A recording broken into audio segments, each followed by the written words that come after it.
চোরের মতো দৌড়ে পালাচ্ছেন মাদ্রাসার কয়েকজন শিক্ষক ও শিক্ষার্থীদের অভিভাবক।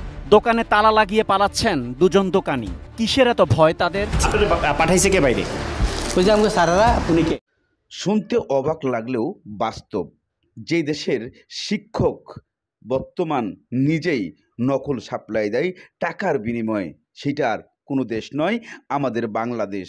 এই দেশ খুব দূরের জেলায় নয়, চাঁদপুরের জেলায় এই শিক্ষক তিনি টাকা ইনকামের জন্য তারা স্কুলের ছাত্রদের সঠিকভাবে লেখাপড়া না করিয়ে নকল সাপ্লাই দিয়ে টাকা কামাচ্ছেন কোটি কোটি। সেই কোটি কোটি টাকা কামাতে গিয়ে হাতে নাতে ধরা পড়েন এটিএন নিউজের হাতে। সেখান থেকেই হয়ে যান গ্রেপ্তার। তবে এই দেশে আমরা যাদেরকে কারিগর বলি, যাদেরকে শিক্ষক বলি, তাদের কেন এ ধরনের চোরের মতো দৌড়ে পালাচ্ছেন মাদ্রাসার কয়েকজন শিক্ষক ও শিক্ষার্থীদের অভিভাবক। দোকানে তালা লাগিয়ে পালাচ্ছেন দুজন দোকানি। কিসের এত ভয় তাদের? পাঠাইছে কে বাইরে?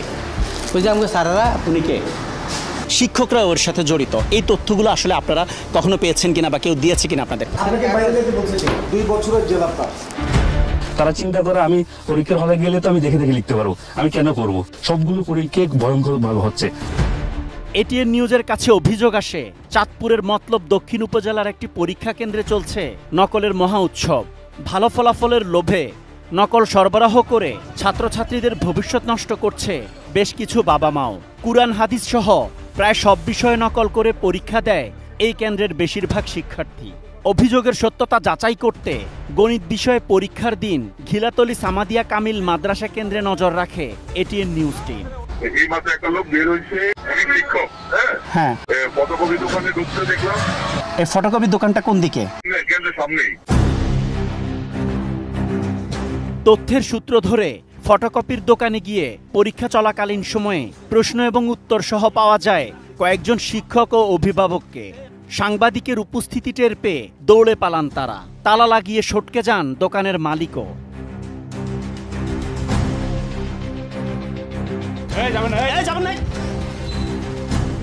কেন্দ্রের উত্তর পাশে নজর রাখে এটিএন নিউজের আরেকটি টিম। তাদের কাছে তথ্য আসে পরীক্ষা শুরুর 10 মিনিট পর কেন্দ্র থেকে বের হন দায়িত্বে থাকা একজন। ফিরে আসেন পলিথিনে মোড়ানো কিছু কাগজ নিয়ে। প্রথমে অস্বীকার করলেও প্রমাণ দেখানোর পর বদলে যায় তার সুর। পরীক্ষা চলাকালীন সময় কি হল থেকে বের হওয়া যায়? হল থেকে বের হওয়া যায়? বের হই না তো আমরা কখনো। এই লোকটাকে? আচ্ছা, এগুলা কি আমি বলি, এ দেখেন। পাঠাইছে কে বাইরে? ওই যে আমাকে স্যারেরা।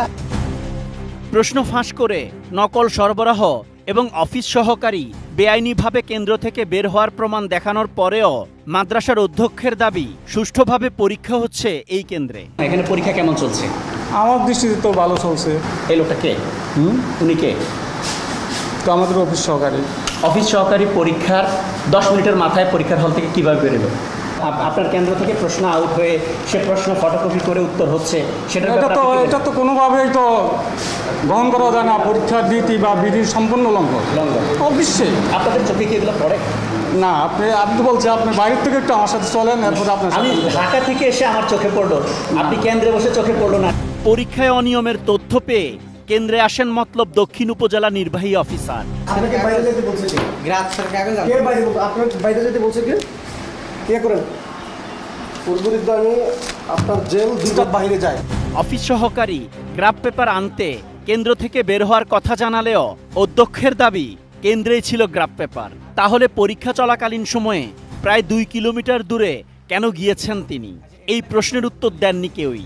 তবে নির্ভরযোগ্য সূত্র বলছে বেশ কয়েক বছর ধরে এভাবেই চলছে নকলের মহা উৎসব। পরীক্ষার হলে গ্রাফ পেপার ছিল? অবশ্যই পরীক্ষার হলে তো গ্রাফ পেপার থাকবেই, তো এটা তো নিয়মতান্ত্রিকভাবে থাকে। তাহলে উনি কিভাবে বেরোলো? আপনাকে জিজ্ঞেস করেছে? না, জিজ্ঞাসা করার জন্য।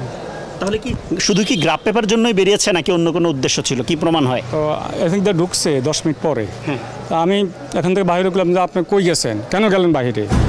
এই কেন্দ্রে পরীক্ষকের দায়িত্বে থাকা এক শিক্ষক নাম পরিচয় গোপন রাখার শর্তে জানান বছরের পর বছর কিভাবে চলছে এই অনিয়ম। প্রথম পরীক্ষার তুলনায় এখন যতগুলো পরীক্ষা হচ্ছে সবগুলো পরীক্ষা ভয়ঙ্কর ভাবে হচ্ছে, এবং বাইরে থেকে কেউ যদি নাও দেয় ভিতরে যারা আছে তারা সলভ করে। এটা আমাদের জন্য খুব কষ্টদায়ক, আমরা নীরবে সহ্য করি। অনেক সময় স্টুডেন্টরা বলে স্যার আপনারা দেখেন ম্যাজিস্ট্রেট আসে কিনা। তারা চিন্তা করে আমি পরীক্ষার হলে গেলে তো আমি দেখে দেখে লিখতে পারবো, আমি কেন করবো? তারা কিভাবে সেবা দেবে, কিভাবে ইসলাম প্রচার করবে, কিভাবে ইসলামের দাওয়াত দেবে? এদের মধ্যে তো কোনো ইসলামের কোনো জ্ঞান নাই। যে এটা যদি চলমান থাকে ভয়ঙ্কর পরিণতি হবে। উপজেলা নির্বাহী অফিসার ভ্রাম্যমাণ আদালত পরিচালনা করে গ্রেপ্তার করেন অফিস সহকারীকে। সিলগালা করে বন্ধ করা হয় ফটোকপির দোকান, দেয়া হয় মামলা। সে সাথে আরও কঠোর ব্যবস্থা গ্রহণের আশ্বাসও দেন তিনি। আমরা তাকে পাবলিক পরীক্ষা আইনে তাকে 2 বছরের সাজা দিয়েছি। দীর্ঘদিন ধরে আমরা অভিযোগ পাচ্ছি শিক্ষকরা ওর সাথে জড়িত। এই তথ্যগুলো আসলে আপনারা কখনো পেয়েছেন কিনা বা কেউ দিয়েছে কিনা আপনাদের? আসলে আপনি জানেন কিনা জানি না, আমি এখানে জয়েন করেছি 16ই ফেব্রুয়ারি 2025 এই বছরেই। তো এর আগে হয়তো আমি জেলা প্রশাসকের কার্যালয়ে ছিলাম, তখনকারও এরকম কিছু তথ্য আমরা পেতাম, বাট হয়তো উপযুক্ত প্রমাণের কারণে আমরা করতে পারিনি। কিন্তু যেহেতু আজকে একেবারে উপযুক্ত প্রমাণ হাতে নাতে ধরা, সেই জন্য আমরা তাকে শাস্তি দিয়েছি। তো